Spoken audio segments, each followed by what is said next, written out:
नमस्कारम everyone, आप सभी का स्वागत है। आशा करता हूँ आप सभी अच्छे होंगे। आज की डिस्कशन में, आज की मुलाकात में हम बात करेंगे हमारे जीवन के वो ढंग की जो अभी हम सब जी रहे हैं। जीवन के ढंग लगातार बदलते हैं क्योंकि जीवन बहाव है जो लगातार एक नदी की तरह बदलता है और जो कभी भी कोई भी चीज़ रिपीट नहीं करता।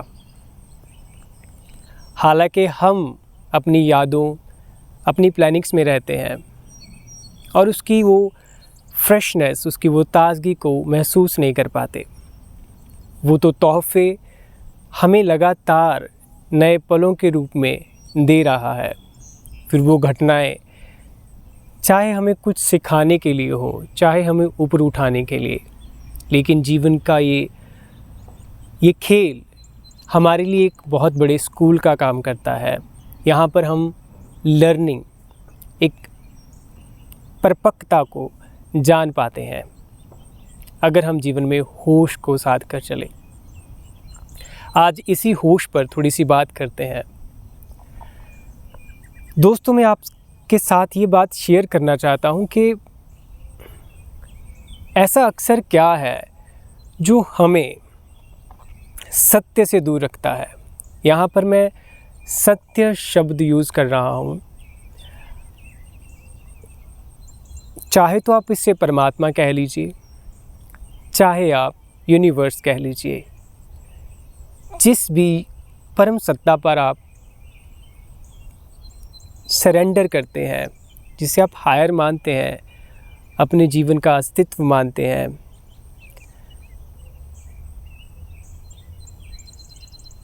वही चीज़ यहाँ पर मैं सत्य के नाम पर कह रहा हूँ। क्या है जो हमें सत्य से दूर रखता है?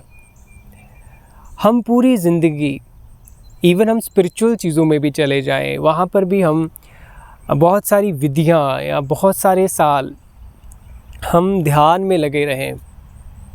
एक प्रोसेस में जाकर हम अक जाएं, हम थक जाएं, फिर भी हम अपने स्वयं को, अपने वास्तविक रूप को, उस सत्य को ना जान पाएं। तो क्या है जो एक बाधा है, हम कह सकते हैं कि जिसकी वजह से हम वो चीज़ को जान नहीं पाते, उसका स्वाद चख नहीं पाते। अगर आप गौर करें, हम हमेशा चाहते हैं कि हम बहुत सुनते भी हैं, बहुत पढ़ते भी हैं, और ये हमें अक्सर कहीं ना कहीं किसी न किसी रूप में सुनने को मिल ही जाता है कि परमात्मा हमारे भीतर है। वो डिफरेंट स्क्रिप्चर के रूप में हो, विभिन्न सत्संगों के रूप में हो, और हम कई बार चीज़ों को अनुभव भी करते हैं कि हमारे भीतर ही हमारी शक्ति होती है। नींद एक छोटी एग्जाम्पल है, जो कि एक सच्ची एग्जाम्पल भी है कि हम रात सब सोने में चले जाते हैं, लेकिन वो सोना सबके लिए कितना ज़रूरी है, क्योंकि उस सोने की गहराई में जाकर ही हम एक एनर्जी को पाते हैं जो कि अगले दिन के लिए, हमारे लिए पूरा दिन भर एक एनर्जी सोर्स का काम करती है। हम उस नींद में ली गई वो ताकत, वो शक्ति से ही सारे दिन के काम करते हैं। फिर से जब हम उसे दिन में खर्च कर देते हैं, फिर से हम नींद में लौट जाते हैं। ये एक जर्नल प्रोसेस बन जाता है हमारे लिए। इसलिए शायद हमारे ध्यान में नहीं आ पाता कि नींद भी एक बहुत बड़ी सच्चाई की तरफ इशारा करती है। तो जो मैं आपसे कह रहा था कि अगर हम ये सब जानते हैं कि कहीं ना कहीं हमारे, चलो मान लेते हैं, हम ये कह लेते हैं कि हम अभी थोड़ा अपने मन में कहीं ना कहीं ये चीज़ को थोड़ा समझे हुए हैं कि हमारे भीतर परमात्मा है, वो परम सत्ता है जिससे सब हमारे जीवन का पालन पोषण, हमें ऊर्जा मिलती है। लेकिन अगर वो इतना ही पास है, इतना ही हमारे भीतर है, तो हम उसे क्यों नहीं छू पाते? हम क्यों उसमें, अगर वो वही एक परम सत्य है जो सच में सत्य है, तो क्यों उसकी सत्ता को गहरी सच्चाई से क्यों नहीं जान पाते? क्यों हमेशा वहाँ अगर हम स्वाद चख भी ले तो डाउट रह जाता है? क्यों मन शंकाएं पैदा करता है, क्यों हमें ट्रस्ट नहीं आता, क्यों हमारा सरेंडर अधूरा रह जाता है। अक्सर ऐसे सवाल हम खुद से पूछ सकते हैं या हम इनसे गुज़रते हैं। जब हम सच में अनुभव की यात्रा में निकलते हैं, अपने आप पर एक्सपेरिमेंट करते हैं, तो हम देख सकते हैं कि सच में ऐसे डाउट आते हैं। तो ये सब को देखने के साथ जो मैं अभी आपके साथ साझा करने लगा हूँ, ये शायद ज़रूरी था इन चीज़ों को देखना, ताकि ये चीज़ वास्तविकता में सच्चाई लगे। हम यहाँ पर सिर्फ ज्ञान की बातें या फ़िलॉसफिकल बातें नहीं करते, हमें जीवन का प्रैक्टिकल एस्पेक्ट देखना है। जिससे हम गुज़र रहे हैं, क्या वो हम पर अप्लाई हो रहा है? क्या जो हम यहाँ पर डिस्कस कर रहे हैं, अगर हम इस अनुभव में हैं, तो क्या ये सच में ऐसा ही है? अगर है तो चलो इसके आगे थोड़ा बढ़ते हैं। परमात्मा की, या जो मैंने शब्द यूज़ किया, उस सत्य की जो सत्ता है, हम उसके साथ मर्ज, उसका जो असली स्वाद है, उसके साथ एक क्यों नहीं हो पाते? अगर उसका स्वाद चखा है तो उस पर ट्रस्ट क्यों नहीं कर पाते? क्यों हमेशा मन में डाउट रह जाता है कि नहीं, अभी भी कुछ अधूरा है? क्यों हम कई बार ध्यान का, खुशी का, आनंद का अनुभव लेकर भी आते हैं तो बार बार ऐसा लगता है कि यार नहीं, कुछ चूक गया। वो डर, वो शंका, चाहे किसी बुक से पढ़कर आ जाए, चाहे किसी का सत्संग सुन ले, उसके वचन हम पर हावी हो जाते हैं। हमारा जो अपना अनुभव होता है, हम उस पर ट्रस्ट नहीं कर पाते। डर, शंकाएं हावी हो जाती हैं। इसका मतलब क्या है कि हमारी गहराई उस अनुभव की, उस सत्य के साथ मर्ज की जो हमारी गहराई थी, वो गहराई इतनी गहरी थी नहीं। क्यों नहीं गहरी थी? यहाँ पर सीधी बात करते हैं। जैसे आप मुझे खड़ा देख पा रहे हैं, मेरा शरीर है, मेरे शब्द बातें कर रहे हैं, मैं आँखों से देख रहा हूँ, कानों से सुन रहा हूँ, मेरे आसपास पक्षियों की आवाज़ें हैं, रोड पर चलती हुई कारें हैं। तो बिल्कुल प्रैक्टिकली बात, ज़मीनी बात जिसको हम समझ सकें। मुझे अभी हमें सबको पता क्या लगता है, ये जो शरीर है ये सब कुछ करता है। मैं यहाँ खड़ा हूँ, मेरी आँखें सब कुछ देख रही हैं, मेरे कान सब कुछ सुन रहे हैं। मतलब मेरा जो मेन है, सेंटर है, जिससे सब कुछ हो रहा है, वो ये शरीर है। यहाँ मैं शरीर हूँ, ये सारी दुनिया, ये सारी वर्ल्डली थिंग्स हैं। मेरे सेंसेशन, मेरे थॉट्स ही इन चीज़ों को परसीव करते हैं, सेंस कर पाते हैं और सब कुछ करते हैं। अब इसमें रुकिए थोड़ा सा। यही हमारी आइडियोलॉजी, जो कि गलत नहीं है, ये बिल्कुल जो दिखाई देता वही है, लेकिन यही सबसे बड़ी बाधा है हमें सत्य की उसकी गहराई में मर्ज होने में। क्योंकि अगर हम ये शरीर ही खुद को माने हुए हैं, विचारों, यूँ मैं शब्दों को यूज़ कर रहा हूँ, ये भी विचार हैं, अगर हम सिर्फ यही चीज़ें मानकर चीज़ों को एक्सपीरियंस करते हैं, तो हमें क्या लगेगा?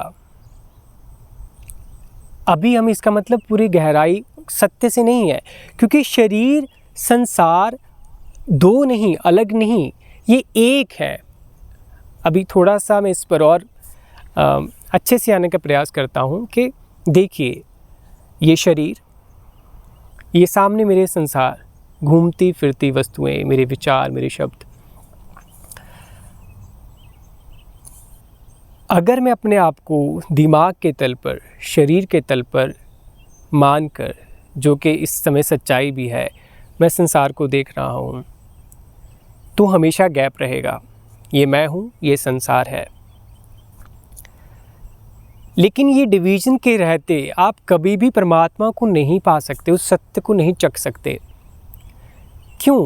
क्योंकि अभी तो आप और संसार ही दो हैं, अलग हैं।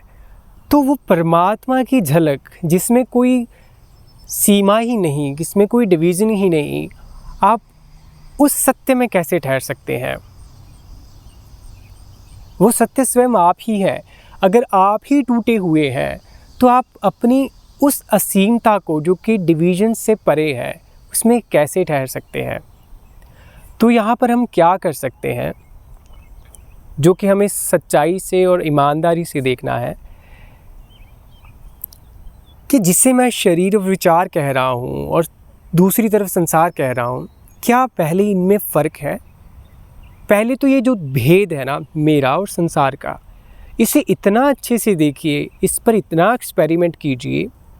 जब भी मौका मिले इंक्वायरी मूड में रहिए। जब आप आंखें खोल कर होश से चलना, देखना, महसूस करना शुरू करेंगे तो जीवन स्वयं ही आप पर प्रकट होता है।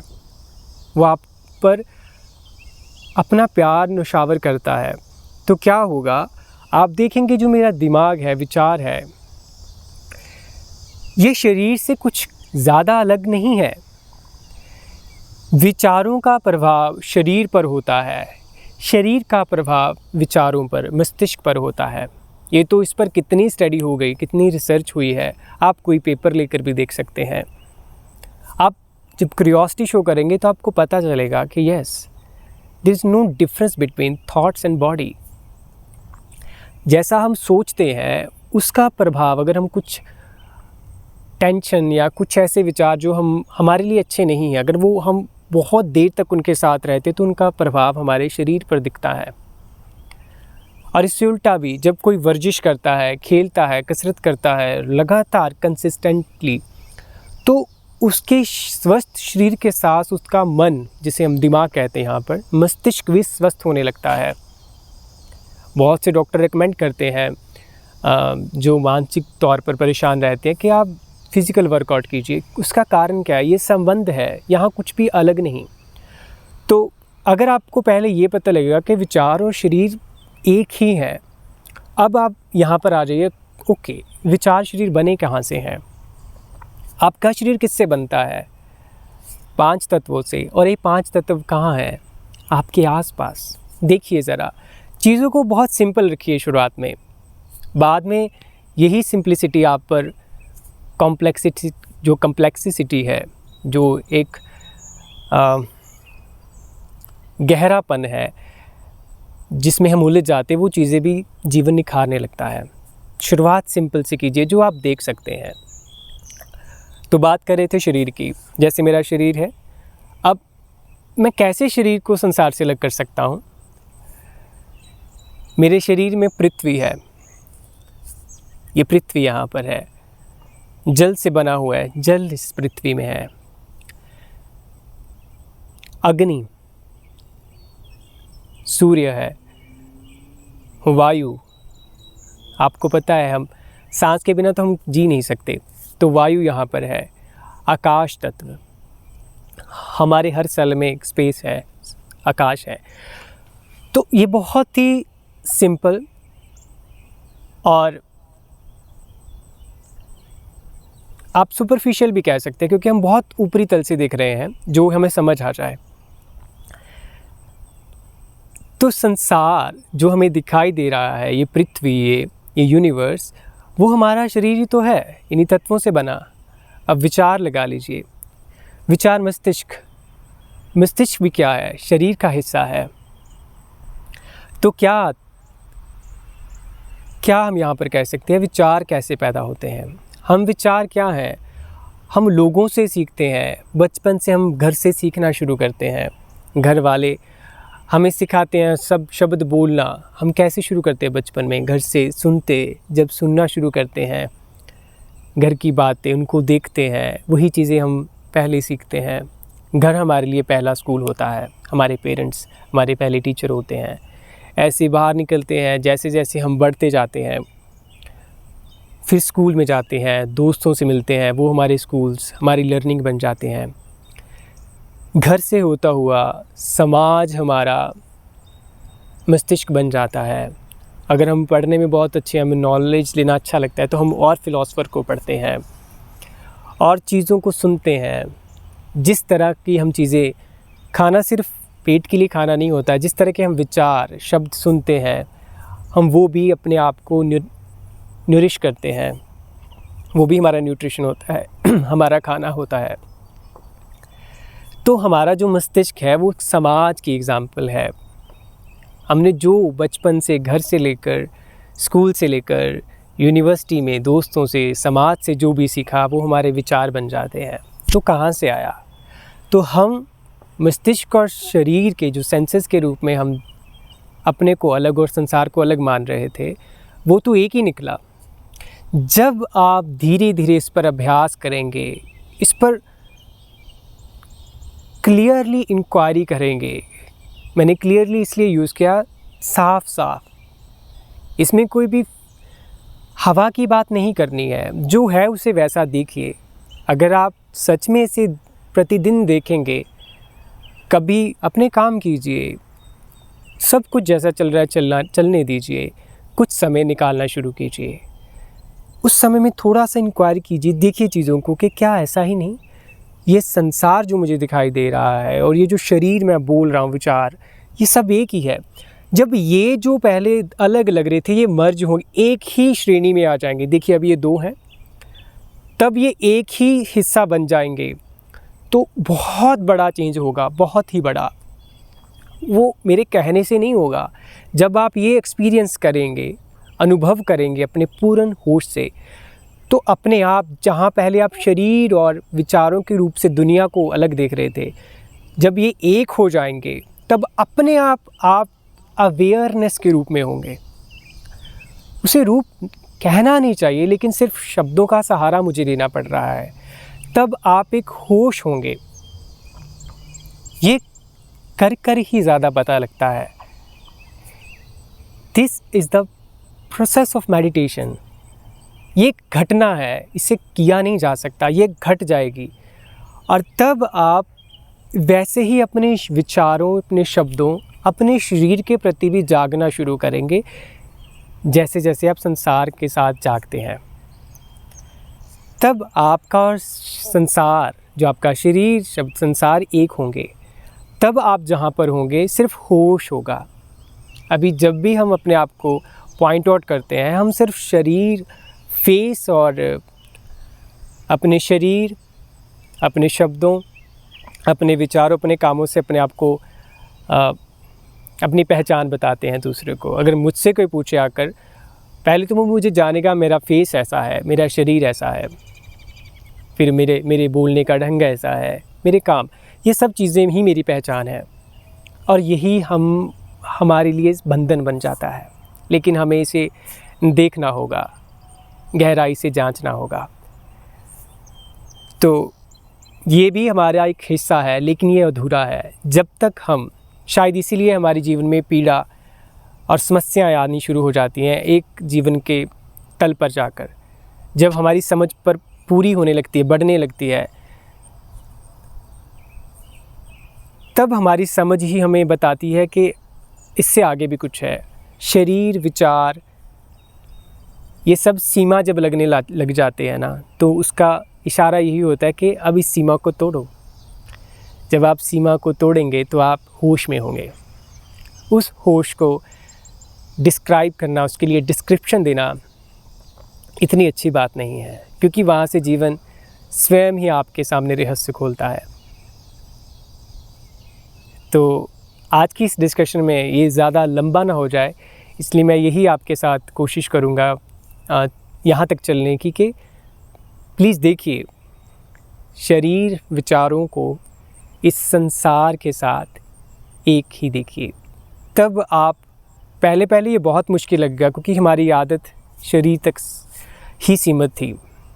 मैं ये नहीं कह रहा कि हम शरीर नहीं है, हम हैं, लेकिन उससे भी कुछ और है। अब उससे कुछ आगे जाने की ज़रूरत है। अगर हमारी वर्तमान स्थिति हमें पीड़ा, हमें एक बेचैनी दे रही है, तो क्योंकि जीवन स्वयं ही शिक्षक है, वो हमें इशारा दे रहा है कि अब आगे भी लर्न करो। तो जब आप होश में होंगे तब सिर्फ होश ही रहने दीजिए। बार बार वो पुरानी आदतें शरीर में आएंगी, आप आइडेंटिफाइड करोगे शरीर के साथ। नहीं, होश में ठहरिए, होश में जिए। और होश बहुत अनंत है, इस शरीर से भी परे, क्योंकि उसके बारे में आप कोई रूप नहीं सोच सकते, कोई डिस्क्रिप्शन उस पर फिट नहीं कर सकती। उम्मीद करता हूँ आपको ये जो हमारी यात्रा थी आज की अच्छी रही होगी। तो मिलते हैं अगले एपिसोड में, अगली डिस्कशन में। नमस्कार, अपना ख्याल रखिए।